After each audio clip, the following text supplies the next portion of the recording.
The Miz, bien au-delà d'être une simple icône du catch, il incarne un parcours légendaire qui l'a mené à être inscrit aux côtés des plus grands. Son impact indélébile sur le ring et la passion qui l'anime en font bien plus qu'une superstar, mais une véritable icône du divertissement sportif. De ses rêves de devenir catcheur à l'arène de la WWE, laissez-moi vous raconter son histoire. Michael Gregory Mizanin, plus connu sous le nom de The Miz, a vu le jour le 8 octobre 1980 à Parma, dans l'Ohio, aux États-Unis. Dès son plus jeune âge, il nourrissait le rêve de devenir une superstar de la WWE, aspirant à affronter ses idoles légendaires telles que l'Ultimate Warrior, Ric Flair ou encore Shawn Michaels. Ce n'est que 23 ans plus tard que le Miz a effectué ses débuts dans le monde du catch en intégrant la Ultimate Pro Wrestling. Au sein de la Ultimate University, il a reçu une formation qui a façonné ses compétences. C'est à cette période qu'il a adopté pour la première fois le pseudonyme qui allait le rendre célèbre, le Miz. Avant même de faire ses pas dans le monde du catch, Mike a tenté de se faire connaître dans le monde du cinéma en participant à l'émission de télé-réalité The Real World Back to New York en 2001, un chapitre méconnu de son parcours. Il restera un an dans cette fédération avant de la quitter pour s'inscrire et tenter sa chance au $1 million Tough Enough. Une émission de télé-réalité de catch professionnel produite par la WWE dans laquelle les participants concourent pour un contrat avec la fédération. The Miz perd malheureusement en finale, mais les officiels voient en lui un potentiel et décident de lui offrir un contrat et l'envoient à la Deep South Wrestling afin d'être entraîné par Bill DeMott. Après un an d'entraînement, la WWE le teste en le faisant participer lors de 2 dark matchs. Un moment décisif qui va changer la donne car suite à sa performance, il remporte le 1er décembre le titre poids lourd de la Deep South Wrestling, devenant ainsi le tout premier champion de cette fédération. Après cette victoire mémorable, The Miz est directement envoyé à la Ohio Valley Wrestling, une autre branche de la formation de la WWE. C'est l'endroit où les plus grands ont débuté comme Randy Orton, John Cena, Batista ou encore Brock Lesnar. Dès ses débuts à la OVW, The Miz s'associe avec Chris Cage. Ensemble, ils défient les champions par équipe de la OVW, Seth Skyfire et Chet the Jet, et décrochent la victoire et les titres. Malheureusement, la situation prend un tournant pour The Miz lorsque son partenaire est renvoyé de la compagnie, le contraignant à céder les titres dès le lendemain. The Miz foule le ring de la WWE pour la première fois à SmackDown en tant que heel. Il décroche sa première victoire contre Tatanka puis participe au pay-per-view Armageddon, mais malheureusement il s'incline face au Boogeyman. Après un bref moment d'absence des écrans, Miz y fait un comeback en lançant sa propre version d'interview Miz TV, qui à l'époque a flop, du coup il l'arrête. Pour contrer tout ça, il réajuste sa stratégie en retournant sur le ring avec une attitude plus agressive, enchaînant les victoires au fil des semaines. Suite à ça, The Miz fait partie de la draft et rejoint la ECW avec d'autres jeunes talents en développement. Les officiels le placent directement en tête d'affiche et l'envoient affronter le champion CM Punk au pay-per-view Cyber Sunday. Il subit sa première défaite au sein du roster, mais il forge une alliance avec l'homme qui deviendra un ami dans l'industrie et en dehors, j'ai nommé John Morrison. D'ailleurs, j'ai fait une vidéo qui retrace sa carrière et celle de pas mal d'autres superstars, si cela vous intéresse, n'hésitez pas à jeter un coup d'œil. Ensemble, ils deviennent champions par équipe de la WWE en battant Matt Hardy et MVP. Alors top star du roster, Miz et Morrison participent à un triple threat match pour le titre ECW lors des Survivor Series. Malheureusement pour les deux hommes, CM Punk conserve son titre. Malgré des défenses réussies à Judgment Day et Night of Champions, Miz et Morrison perdent leur titre au profit de Kurt Hawkins et Zack Ryder lors d'un Fatal 4-Way Tag Team match au pay-per-view The Great American Bash. Le Miz aura une nouvelle tentative de décrocher le championnat de la ECW lors d'un Scramble match à Unforgiven dans lequel Mark Henry remet son titre en jeu face à 3 adversaires et c'est finalement Matt Hardy qui repartira avec le titre.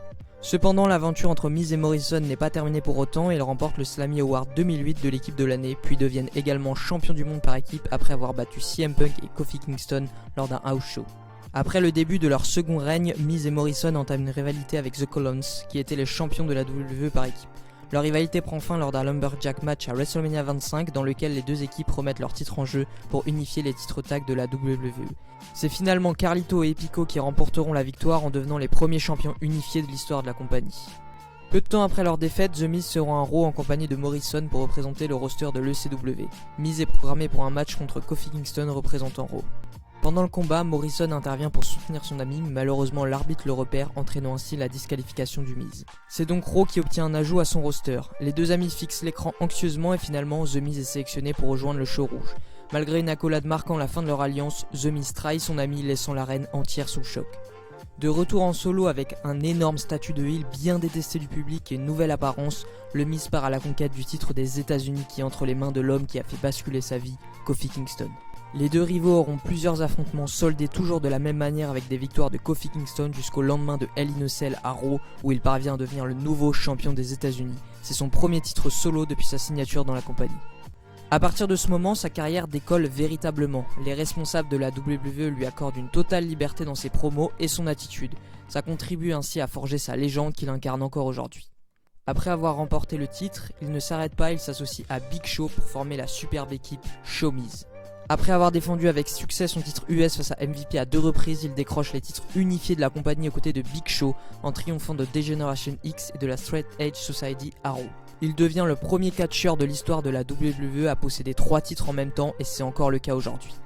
En parallèle de ses récents règnes, la WWE lance la nouvelle saison de NXT introduisant un concept innovant où 8 vétérans du catch jouent le rôle d'instructeurs pour 8 novices.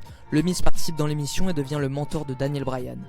Par la suite, lors de WrestleMania 26, lui et Big Show conserveront leur titre contre John Morrison et R-Truth.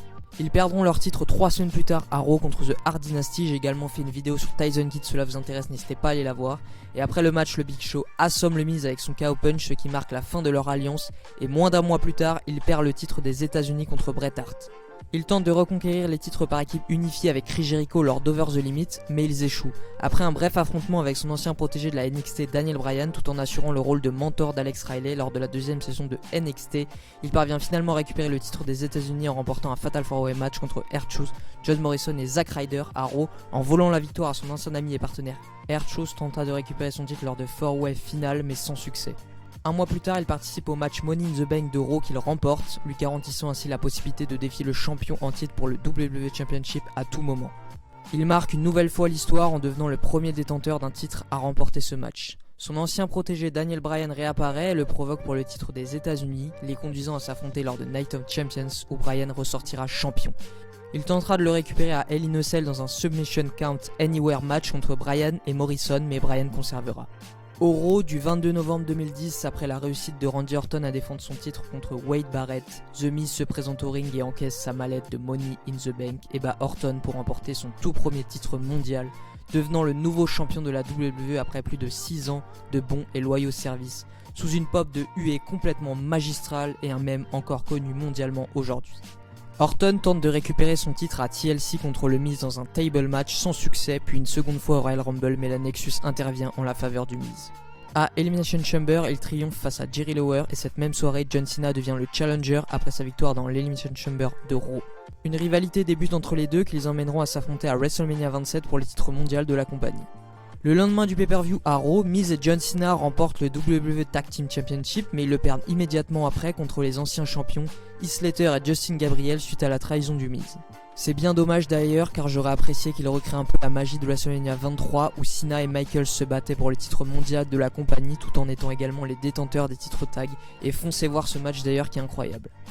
À WrestleMania, le Miz réalise son rêve de toute une vie. Le match débute sans problème jusqu'à ce que les deux rivaux se retrouvent hors du ring.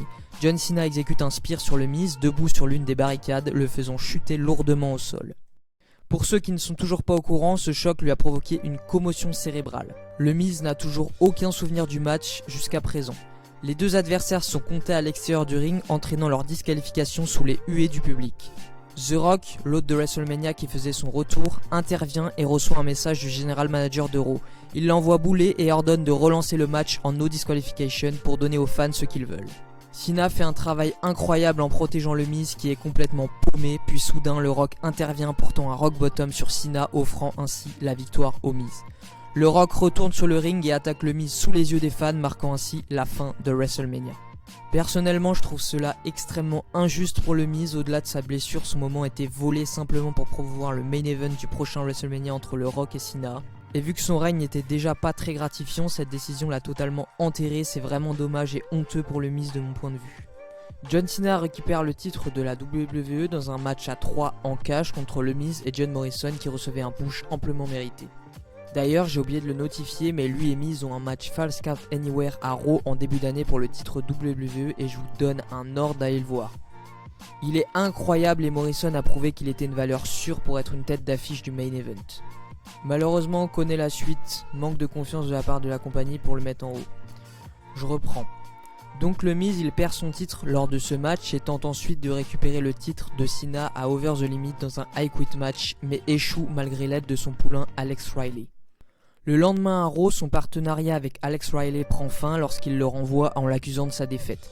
Riley réplique en attaquant The Miz et effectue un face turn, je pose ça là, mais encore un potentiel gâché de la part des officiels de la compagnie. À Capital Punishment, il subit une défaite face à Alex Riley, puis participe à un Money in the Bank, mais échoue à décrocher la manette du Money in the Bank de Raw. Au pay-per-view suivant, SummerSlam, il fait équipe avec Alberto Del Rio et R-Truth, mais il perd contre Rey Mysterio, Kofi Kingston et John Morrison. Cette défaite entraînera la création de l'incroyable équipe, The Awesome Truth. Ils débutent leur alliance face à Kofi Kingston et Evan Bourne pour les titres tag de la compagnie lors de Night of Champions, mais ils subissent une défaite par disqualification après qu'ils aient renversé l'arbitre. Plus tard dans la soirée, ils interviennent dans le match opposant Triple H et CM Punk. Le lendemain à Raw, Miz et Truth se rendent dans le bureau pour s'excuser de leurs gestes au pay-per-view, et Triple H les met dans le main event pour affronter CM Punk et John Cena avant d'être renvoyés par Triple H après leur défaite. Ils poursuivent Triple H dans les coulisses et l'agressent avant d'être définitivement virés de l'arène. Lors du pay-per-view Hell in a Cell à la Nouvelle-Orléans, John Cena met son titre en jeu dans un triple threat match Hell in a Cell contre Punk et Alberto Del Rio. Del Rio sort victorieux de l'affrontement et soudain 2 hommes vêtus de pull noir envahissent le ring attaquant toutes les personnes présentes. Il s'avère que ce sont Miz et Truth récemment renvoyés par la compagnie qui sont responsables de cette attaque. Tous les catcheurs ainsi que le CEO Triple H se dirigent vers la cage et brisent le cadenas pour y pénétrer. Les deux amis se laissent arrêter normalement avant d'être attaqués menottés par Triple H qui sera également évacué. Suite à la perte de sang-froid de son gendre Vince McMahon, il le met en seconde ligne et place John Laurinaitis au poste de CEO par intérim. De ce fait, ils interrompent le main event entre Del Rio et Punk pour réintégrer le Miz et R-Truth au sein de la compagnie. Ils font leur retour avec leur nouvelle chanson incroyable, je vous conseille d'aller la regarder, et suite à ça, un match tag débute entre Awesome Truth vs Del Rio et Punk. Pendant le match, Del Rio abandonne son partenaire, puis Truth et Miz sont disqualifiés après avoir démoli Punk. Triple H vient faire le safe et Laurinaitis organise un match au pay-per-view Vengeance entre Truth et Miz contre Punk et Triple H, qui mettront leurs différends de côté pour s'associer le temps d'une soirée. Lors de Vengeance, ils battent Triple H et CM Punk grâce à l'intervention de Kevin Nash qui mettra KO Triple H à l'extérieur du ring. Plus tard dans la soirée, ils interviennent dans le Last Man Standing match entre Del Rio et Cena et provoquent sa défaite. Cena obtient un match tag pour les Survivor Series avec le partenaire de son choix qui est The Rock pour faire monter la température entre les deux rivaux avant WrestleMania. Il remporte le match et The Rock porte un Rock Bottom sur son partenaire à la fin du match. C'est d'ailleurs le premier match du Rock en 8 ans depuis son dernier match à WrestleMania 20. Le lendemain à Raw, ils viennent confronter John Cena après leur défaite qui les monte l'un contre l'autre. En chasse pour retrouver l'homme qui a tenté de les séparer, Miz trahit son ami et partenaire en lui portant un Skull Crushing Finale sur la rampe d'entrée, ce qui met fin à leur association. Il revient en solo et participe au Triple Threat Ladder Match pour le championnat de la WWE affrontant CM Punk et Del Rio, mais Punk parvient à conserver son titre. Par la suite, il prend part à un Elimination Chamber match pour le championnat de la WWE à Elimination Chamber affrontant CM Punk, Dolph Ziggler, R-Truth, Chris Jericho et Kofi Kingston où CM Punk conserve également son titre. Il s'éloigne des rings pendant 2 mois pour le tournage du film The Marine Homefront. À son retour lors du pay-per-view Money in the Bank, il participe en tant que 5e participant au Money in the Bank Ladder Match pour le championnat de la WWE. Mais il subit une défaite, la mallette étant décrochée par John Cena de manière accidentelle comme vous en souvenez sûrement. Au cours du 1000e épisode de Raw, Bret Hart se présente sur le ring pour annoncer le match suivant qui est pour le titre intercontinental. The Miz décroche le titre intercontinental contre Christian, devenant ainsi le 25e Triple Crown champion de la WWE. C'est à ce moment précis avec l'obtention de ce titre que sa légende commence. J'ai fait une vidéo sur cette légende qui est également Christian, n'hésitez pas à aller la voir si cela vous intéresse. Il parvient à défendre avec succès le titre à SummerSlam contre Rey Mysterio ainsi qu'à Night of Champions lors d'un Fatal 4-Way match face à Cody Rhodes, Sin Cara et Rey Mysterio.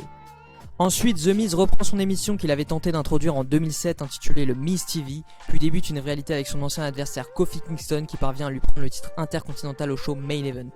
Une revanche a lieu à Hell in a Cell mais The Miz échoue dans sa tentative de récupérer le titre. Suite à ça, il opère un face turn au fil des semaines et en début d'année 2013, The Miz entame une rivalité avec le champion des États-Unis Antonio Cesaro, au cours de laquelle il adopte le Figure 4 Leg Lock s'inspirant de Ric Flair. Ses tentatives pour remporter le titre des États-Unis se soldent par des échecs, d'abord au Royal Rumble puis à l'Elimination Chamber. Par la suite, il se lance dans une nouvelle rivalité avec le champion intercontinental Wade Barrett.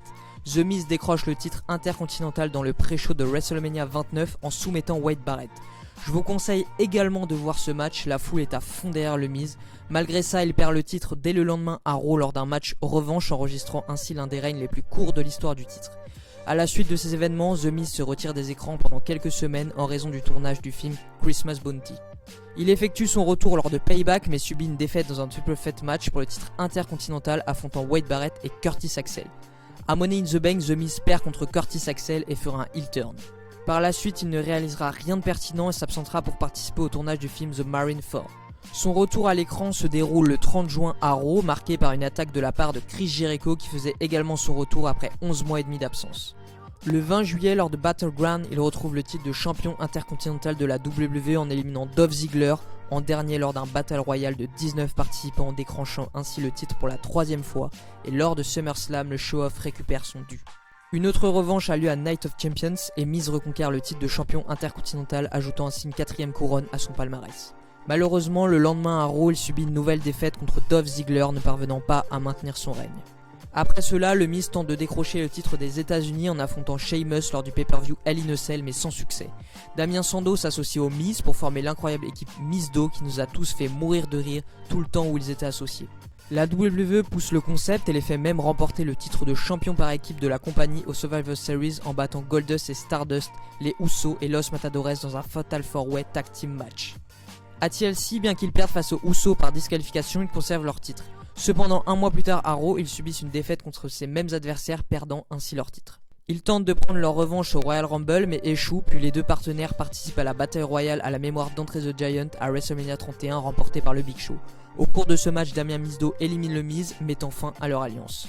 Un an plus tard, à WrestleMania 32, le Miz participe à un ladder match comprenant Dolph Ziggler, Kevin Owens, Sami Zayn, Sin Cara et Stardust, dans lequel il tente de reconquérir le titre intercontinental, mais Zack Ryder remporte le championnat.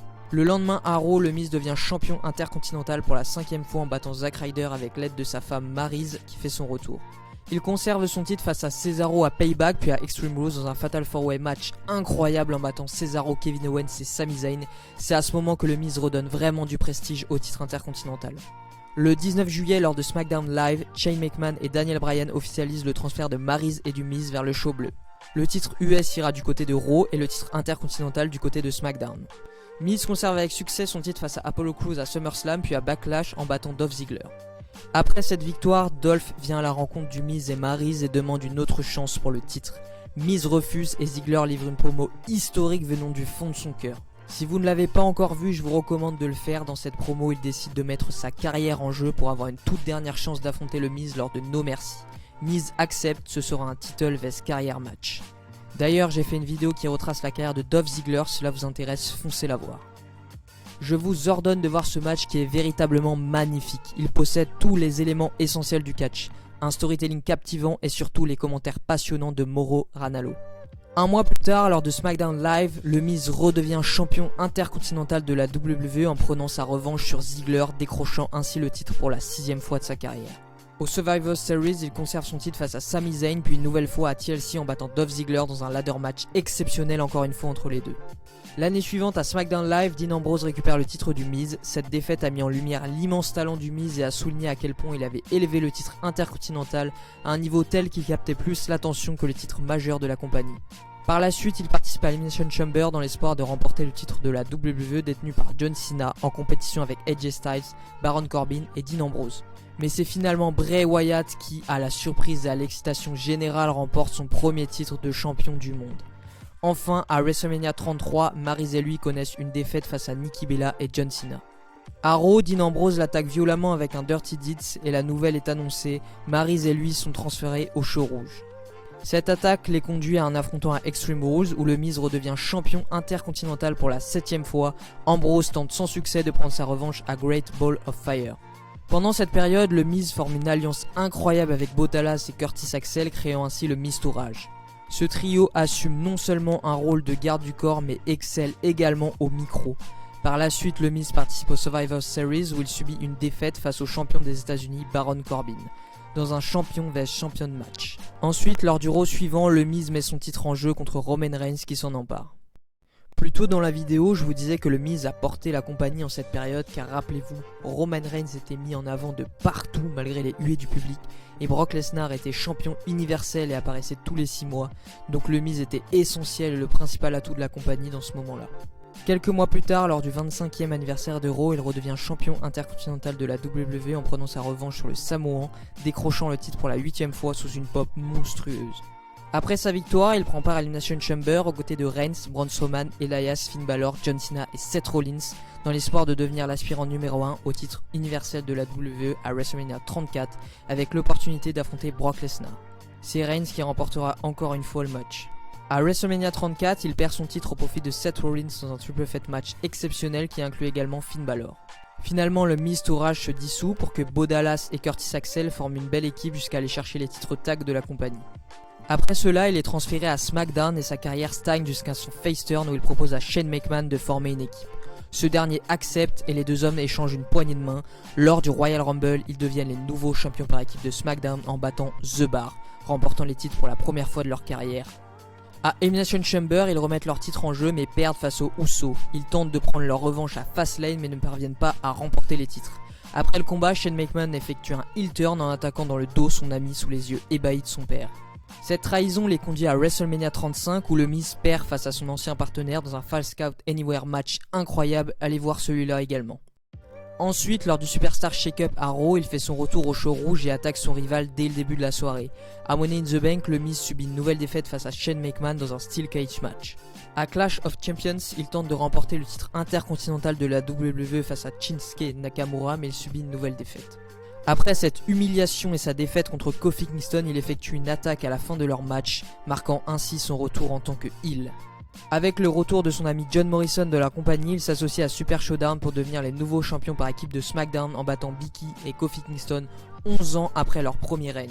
À Elimination Chamber, ils défendent avec succès leur titre en remportant un Elimination Chamber match contre les Usos, le New Day, les Dirty Dogs, Heavy Machinery et Lucha House Party. Le 4 avril à WrestleMania 36 sous l'ère du Thunderdome, Morrison conserve les titres en les défendant avec succès contre Kofi Kingston et Jimmy Uso dans un triple threat ladder match.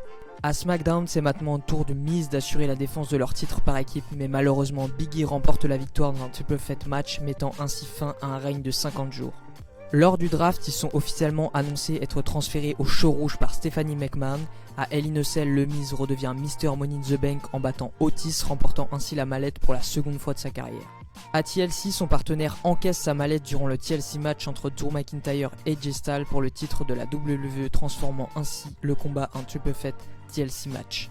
Cependant, malgré ses tentatives, le Miz ne remporte pas le titre et plus tard Adam Pearce lui rend sa mallette indiquant que puisque c'est son partenaire qui a utilisé la mallette à TLC, la règle n'a pas été respectée et l'utilisation de la mallette a été invalidée. À Elimination Chamber, le Miz encaisse sa mallette sur Drew McIntyre après l'attaque de Bobby Lashley sur l'Écossais et redevient champion de la WWE pour la seconde fois en le battant. Il devient également le premier homme à devenir double Grand Slam champion. Une semaine plus tard à Raw, Bobby Lashley vient confronter le Miz au sujet du match pour le titre de la WWE qui avait été conclu par un serrage de main, marquant ainsi le début de l'attaque de Lashley sur Drew McIntyre afin de permettre au Miz de devenir champion. Comme à son habitude, le Miz se montre lâche et refuse le combat. Un Lumberjack match est organisé pour empêcher la fuite du Miz et Lashley remporte la victoire par soumission, mettant ainsi fin à un règne de 8 jours pour le Miz. Après une année sans véritable booking, les deux amis affrontent Bad Bunny, la star mondiale du rap hispanique, et Damian Priest lors de WrestleMania 37. A l'occasion de ce match, il présente une musique franchement incroyable qui sera d'ailleurs chantée par toute l'arène ce soir-là à Tampa, accompagnée d'une entrée magnifique. Encore une fois, le Miz a su transformer un match qui semblait peu divertissant sur le papier en quelque chose d'unique. Un mois plus tard, à WrestleMania Backlash, il subit une nouvelle défaite face à Damian Priest dans un Lumberjack match. Blessé à la jambe pendant le combat, il commence à faire des apparitions à Raw en fauteuil roulant aux côtés de son partenaire. Le 23 août à Raw, il effectue son retour sur le ring mais essuie une défaite contre Xavier Woods. Après le combat, il met fin à son alliance avec John Morrison en l'attaquant dans le dos comme 12 ans auparavant. Aucune rivalité ne reprendra car Morrison sera une fois de plus renvoyé par la compagnie peu de temps après. Après une absence de 2 mois, il fait son retour à Raw aux côtés de Maryse, confrontant Edge qui effectue également son retour après 9 ans d'absence. À Day One, ils s'affrontent et c'est Edge qui l'emporte. Lors du Royal Rumble, Maryse et lui font équipe contre Beth Phoenix et Edge et subissent une autre défaite. Il participe au pré-show d'Elimination Chamber et est vaincu par Rey Mysterio. 2 soirs plus tard à Raw, il provoque les Mysterio pour un match à WrestleMania 38 et présente son nouveau partenaire Logan Paul. À WrestleMania 38, Logan Paul et lui battent les Mysterio et après le combat, il attaque son propre partenaire. Logan Paul et le Miz s'affrontent à SummerSlam et Paul remporte le match. Suite à ça, son prochain match en pay-per-view sera à WrestleMania suivant, subissant une défaite face à Pat McAfee. Il participe à la Slim Jim SummerSlam 25-man Battle Royale à SummerSlam qui est remportée par LA Knight. Ensuite, Miz l'affronte à Payback et subit une nouvelle défaite. Le 30 octobre à Raw, il effectue un face turn motivé par les moqueries du trio d'Imperium lors de son émission Miss TV et l'humiliation infligée par Gunther au cours des semaines précédentes. Engagé dans une guerre au Survivor Series Wargame, il vise son 9e titre de champion intercontinental, mais l'Autrichien parvient à le conserver par soumission dans un très bon match. Actuellement, il vient de subir une nouvelle défaite à Raw contre Gunther pour le titre, mais il maintient une proximité en formant une alliance avec DIY pour contrer le clan Imperium dirigé par son rival. De ses débuts mémorables dans la télé-réalité à son ascension fulgurante à la WWE, The Miz incarne la persévérance et la capacité unique à se réinventer. De ses multiples victoires pour le titre intercontinental à ses performances inoubliables à WrestleMania, The Miz a laissé son empreinte indélébile sur l'histoire de la compagnie. Sa maîtrise exceptionnelle au micro, sa capacité à naviguer entre les rôles de heel et de face, ainsi que son talent indéniable sur le ring en font un artiste complet du divertissement sportif. À travers les victoires et les défaites, les rivalités acharnées et les moments mémorables, The Miz a su captiver les fans du monde entier. Au-delà de sa carrière sportive, The Miz est un acteur accompli, un modèle, un homme au grand cœur et un père de famille dévoué, illustrant ainsi sa réussite et ses accomplissements dans tous les domaines de la vie. Si vous avez aimé la vidéo, n'hésitez pas à liker, commenter et partager, ça me ferait extrêmement plaisir. J'ai mis du temps, vraiment du temps à faire cette vidéo. N'hésitez pas à aller voir les autres et je vous dis à la prochaine et surtout, bonne année.